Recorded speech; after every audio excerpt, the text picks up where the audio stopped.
We're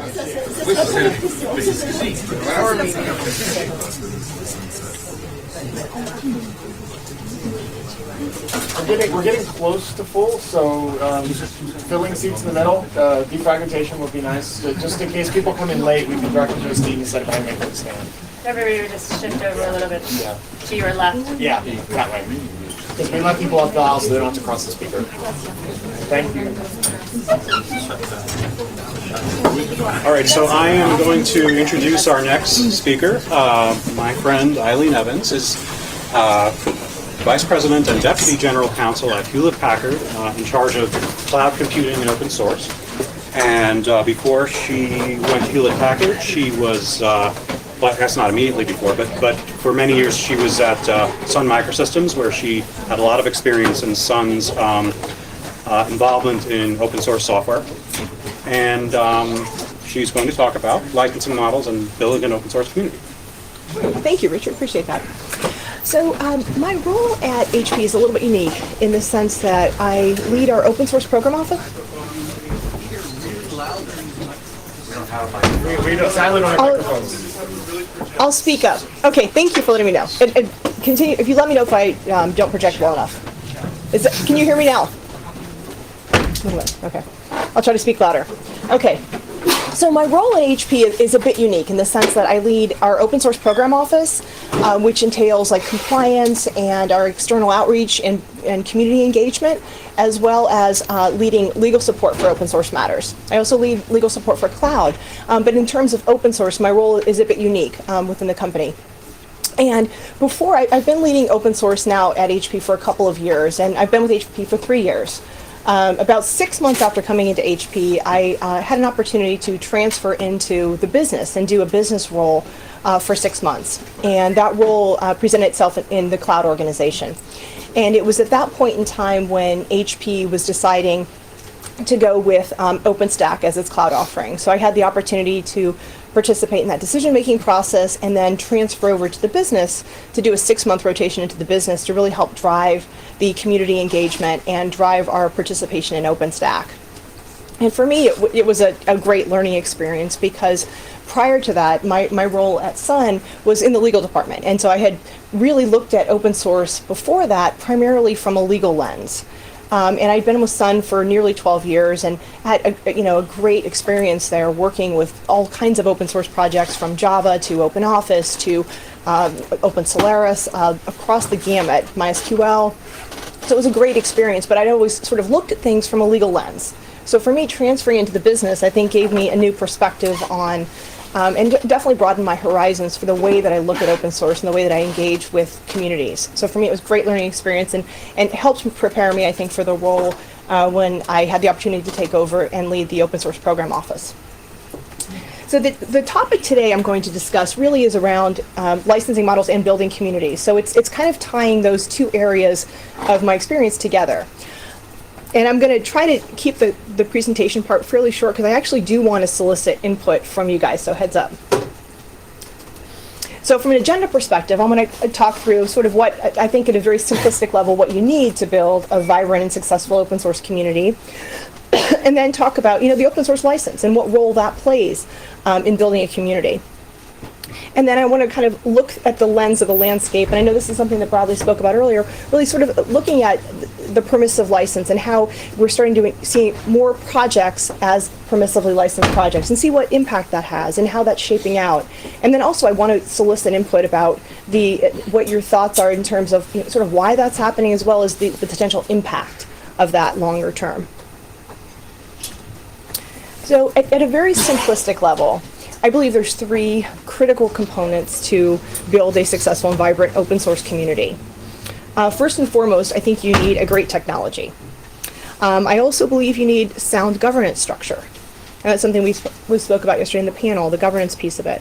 And then third, I believe that the license also plays a role in that. You need a license that is perceived fair and perceived favorable within the community as well. But I recognize that these 3 are not created equal. I mean, clearly technology is the one that is key and the most critical component here. Because without a great technology, the governance model and licensing model are essentially irrelevant. But that being said, I do think that the open source license plays a role in helping to build a community. It plays a role in adoption. I think it has an interesting role within that whole ecosystem that I want to talk about.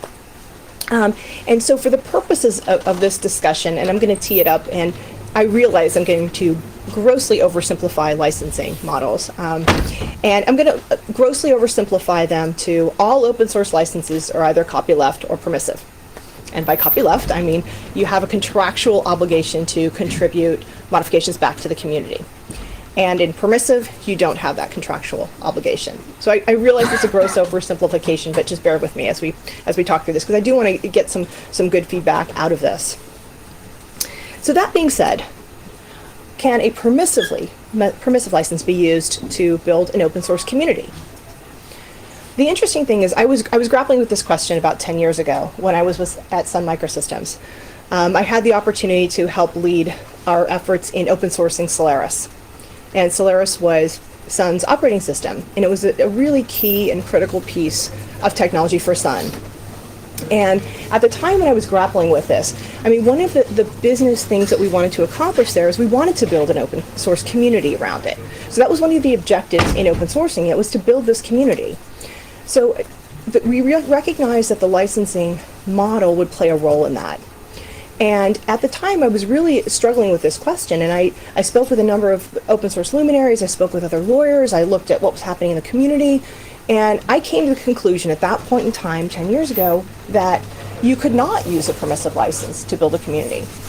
And maybe, I recognize I hadn't been practicing law that long at that point in my career, so maybe I looked at things from more of a black and white perspective, but that's what I believed at that point in time. I believed that you really, in order to build that strong, vibrant community, you needed copyleft. And so I came to it from that vantage point. So then I've been struggling with this question recently and thinking, is the same, if I look at this question today, do I believe the same thing? Do I believe today that a permissive license can be used to build a vibrant open source community? And I think in order to answer that question, I started thinking about, okay, well, how can I help, navigate this and answer this question? And so I started, speaking up. Okay, thank you. Speak louder. So in order to help answer that question, I wanted to look at sort of what was happening in the licensing model ecosystem in general. And then also what was happening in terms of vendor engagement with those open source projects. And then thirdly, what was happening in terms of contributions to open source projects. So I was kind of looking at all of those in order to help me understand and better answer this question. So in terms of what's happening within the licensing landscape ecosystem in general, what I saw is I started looking at various survey sources. I looked at Black Duck, FlossMole, and Google Code. And what I saw was pretty interesting. Even though those three survey sources all used, different methods, statistical samples, what have you, they were all, to me, either showing and demonstrating or supporting the same general trend that I thought was happening within the ecosystem, which was there was an increase in permissively licensed projects. So again, what I was starting to sort of hear through anecdotal, started to see was sort of, it was supported by the evidence as far as these survey sources as well.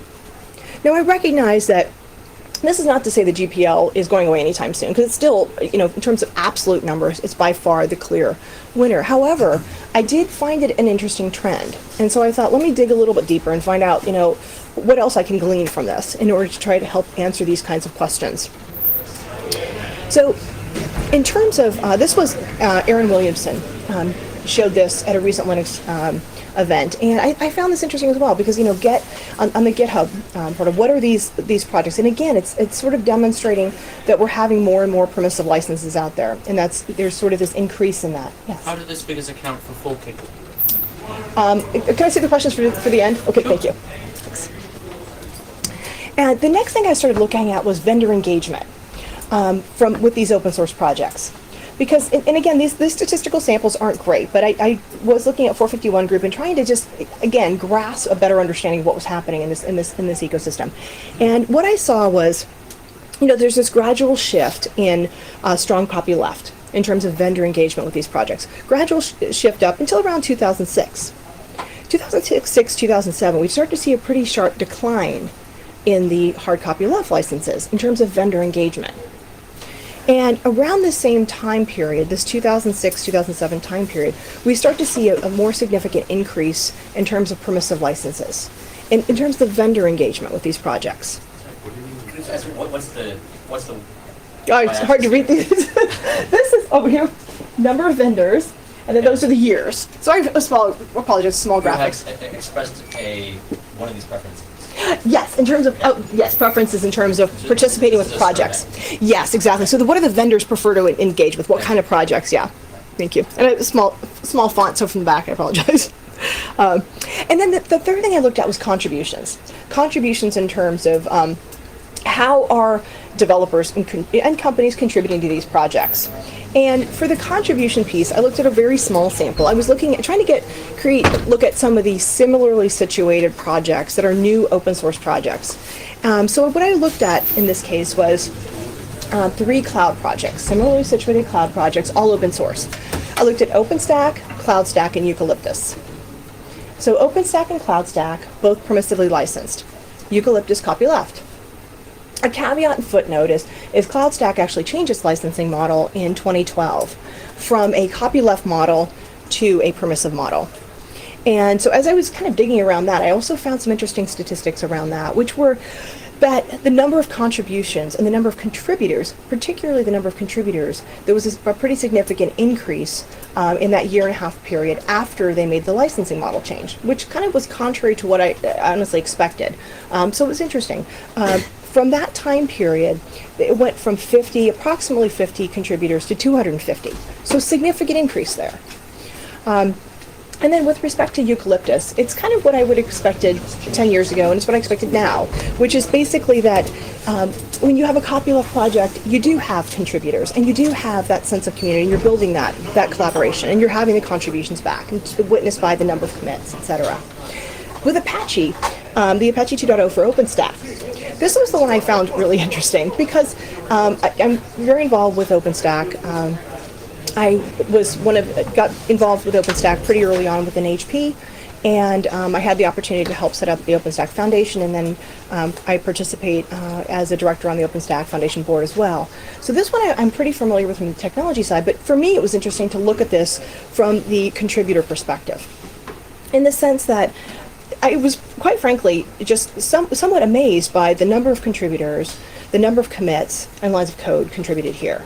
So again, it's not what I'd expected. Instead, because if I looked at this from where I was looking at the lens that I had 10 years ago, I would have expected that the numbers would be much lower. Because I think that's one of the things that, when I was, quite frankly, at Sun and we were open sourcing Solaris, that was one of my concerns.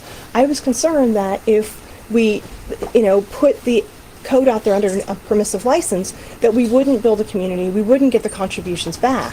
But I think this sort of shows that it can indeed happen. And I think I'm going to make again, this is going to be a very simplified conclusion here, but I want to open it up for dialogue, and I want to get some feedback on this. So again, looking at the question I asked 10 years ago, today I think I would answer the question differently. And it's OpenStack is one single example. I recognize there's many open source projects out there, but for me, I'm looking at it through this lens and trying to make sense of it all. And I think, again, going back to the original one of those components that are needed, you obviously need a great technology, which OpenStack is a great technology.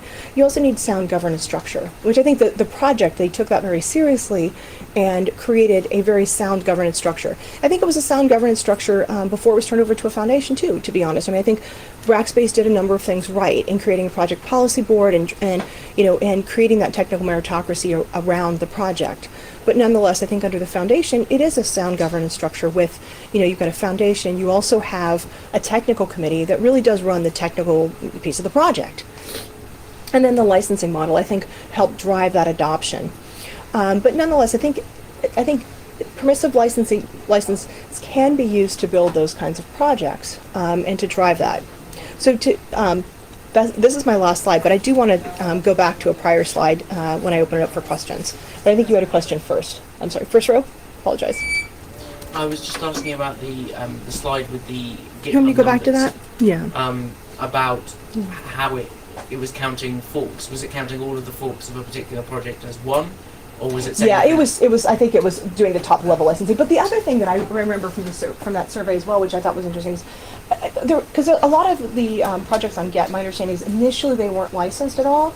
So what they did was they tried to compile, and it was a smaller percentage, right? Because they took a survey sample of those, and then what they tried to do is get the highest level license, but it doesn't account for that. So no. So I mean, there's probably that piece of, and then what you were talking about with compatibility and sort of the licensing pieces of it.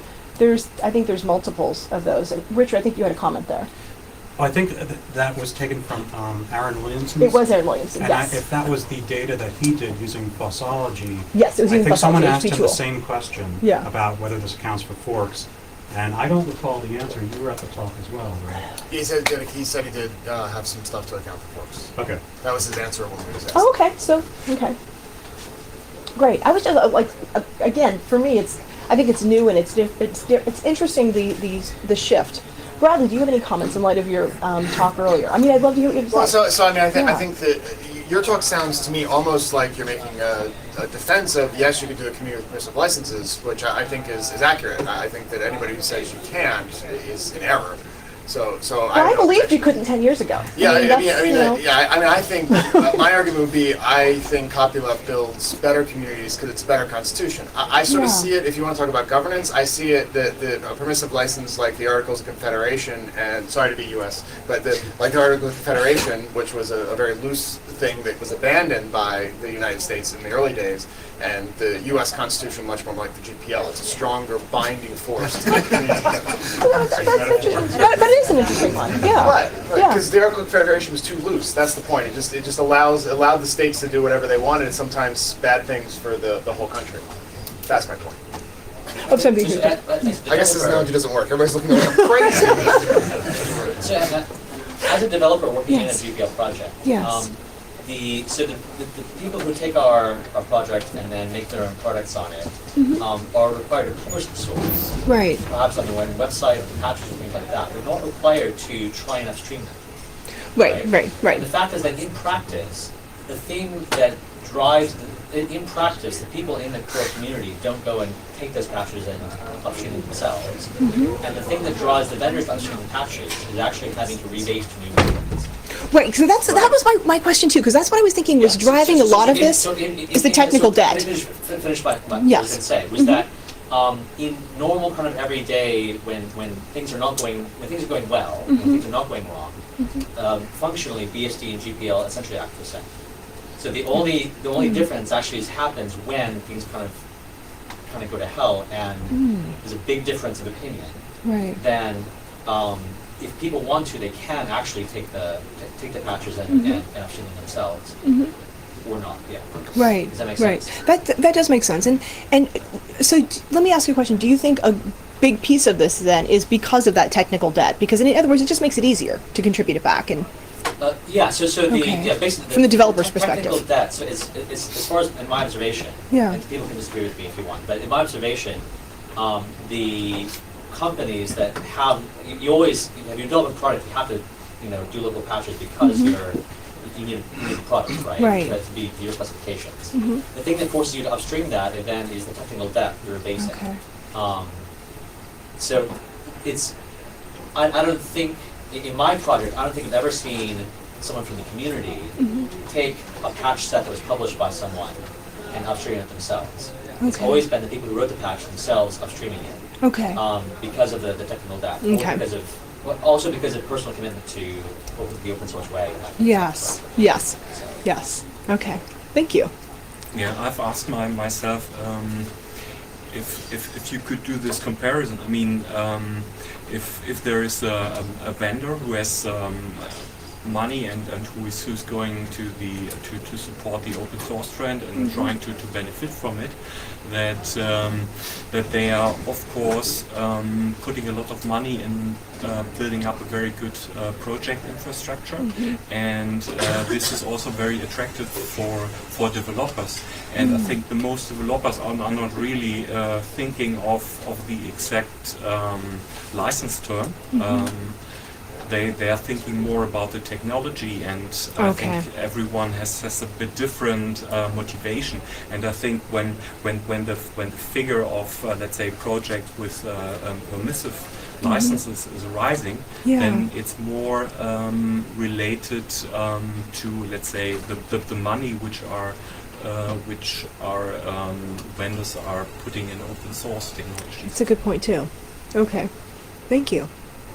I think regarding vendor involvement, you should account for another variable in this. This is basically what I say, the education of the partner community, the education of the experience of the partner vendor community.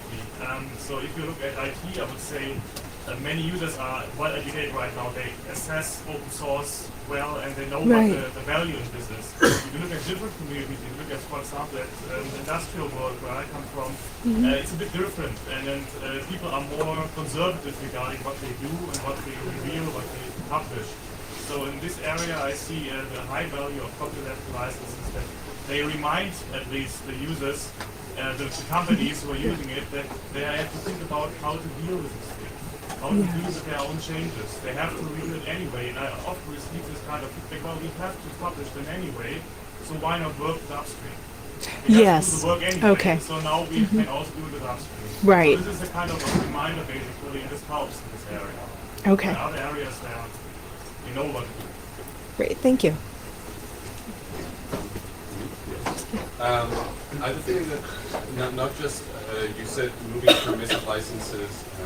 Why that's not? Yeah, that's it. I'm curious about that as well. It's very easy for developers to start a project and do it in MIT or BSP, because then you can just use it afterwards with some other license without having to be bound by the license review. Oh, that's interesting. Okay. So Okay. Is that sort of well thought? I mean, is that the common understanding, do you think, in the developer community? Because that's the thing that I find interesting. The company I work for, Yeah. we did a project in MIT license because we knew the partner we did it with might not be trusted. So maybe we could fork away or just move away from it and then have our own project, maybe post-source it even. Sorry, guys. And, but so I think it's just permissive also gives the permission to do whatever you want with it. Right, right. As a company, but also for the developers. Okay. Thank you. That's very interesting. Thank you. I think you have 5 minutes. Oh, okay. Karen? Sort of related to that, I'm curious how this plays out over time, because I think there are certain trends and different understandings in different communities about licensing, and I was wondering if you looked at sort of this community growth over the life cycle of a project, and maybe like, compared, because we looked at particular years for particular projects. Yeah. So I'd be curious to see how it played out over time. Yeah, I think that's a really good point, Karen. That's something I thought about as well. Like because I recognize, like right now, using OpenStack as a single example. Right now, it's it's a very popular project. It's doing quite well. The community, everyone is getting along, right? What happens if somehow at some point in the future that's no longer the case?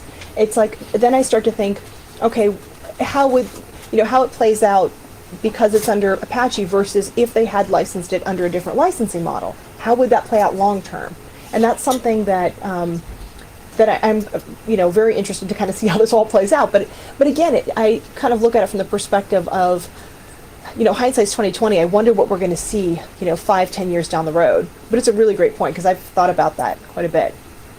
Bradley, you're going to make a comment about that. Well, yeah, and also because both we're out of time. Fontana said my last comment was weird and crazy, so that analogy doesn't work. But I thought of a better way a concrete example to explain it. I think when you're talking about core, what developers consider the core application, right. I think there's not much difference because of the point you were making over there about the not wanting to rebase. Yes. But most software systems these days have some way of putting add-ins of some sort that aren't part of core, a plugin architecture, something like that. And that's where copyleft really has value, because that's often a different community. So you have the core community, which OpenStack has as part of the OpenStack Foundation and so forth. But I know OpenStack, you can do add-on modules and so forth. Right. And that I would expect, this is pure speculation, that community will slowly be a slightly different community.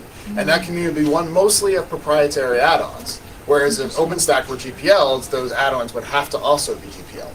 So while your main community, the core community, may hum along just great for indefinitely, the plugin community may become a proprietary ghetto. That's an interesting point. So are you trying to say there that the license is the best force factor to keep the community together? Well, but to keep those ancillary communities, right? I mean, but Firewall used to talk about this onion of Perl, right? And the Perl was do you have GPL, to but OpenStack has other forcing factors that help keep our community together? I don't know, but I've seen it fail in other permissively licensed projects. But I don't know specifically enough about the OpenStack community to say. What do you think? I think there's, I think if people have enough incentives to be part of the community, because there's so much going on there, that being outside the community is just. But you can be both at once, right? You could be developing, if you have a good separation of APIs, you could be off writing proprietary plugins and be part of the core community simultaneously. Yeah, but we don't encourage that behavior necessarily, but it's not, we don't But use the license. Everybody, many companies are already doing it in OpenStack. No, what so I'm it's saying already is we don't keep the API stable. Yeah. That's what LVM says too. I'm skeptical. What drove OpenStack to allow it to become permissive? Well, it was actually before my time, but I can tell you the history. I'm out of time. 2 minutes. I want you to repeat the question before you give the answer. Okay. The question was what drove OpenStack to choose a permissive licensing model, and it was before my time, before I got involved in the project, because they actually open sourced it in July 2010, and it was a joint project between Rackspace and NASA, federal government. And they actually the reason they chose Apache is because they wanted to drive adoption, and they believed by choosing a permissive licensing model, it would enhance and drive adoption, and increase that. So that was the primary reason. At least that's what I've been told. That piece in history. Actually, so there was another reason. There was a lot of criticism of eucalyptus at the time. Oh, yeah. I remember from giving that talk at the OpenStack Summit last year. Eucalyptus, which you had on that slide, eucalyptus had GPLv3 and a very a model controlled by one company. The predecessor of CloudStack was very similar, used GPLv3 initially. And I think OpenStack wanted to distinguish itself from these companies that had business models that were being heavily criticized at the time. What were called open core business models. So I think that was part of it as well. That's an excellent point, Richard. So You're right. Yes. Partially reactionary as opposed to being done on the merits. No, it was a political act. Okay. I would say progressive, because these uses of GPLv3 I mean, it's related to that point that the 451 group made about single vendors, multiple vendors engaging in projects under permissive license. Yeah. The Eucalyptus was not a multiple vendor project, neither was CloudStack or Cloud.com. These were very much controlled by one company. I mean, Rackspace had that role to some degree in OpenStack, but it was evolving towards a multi-vendor product, and I think that was what their goal was on some level. So we're out of time, but let's let Eileen get the last word because it's her talk. So do you want to sum up? Thank you.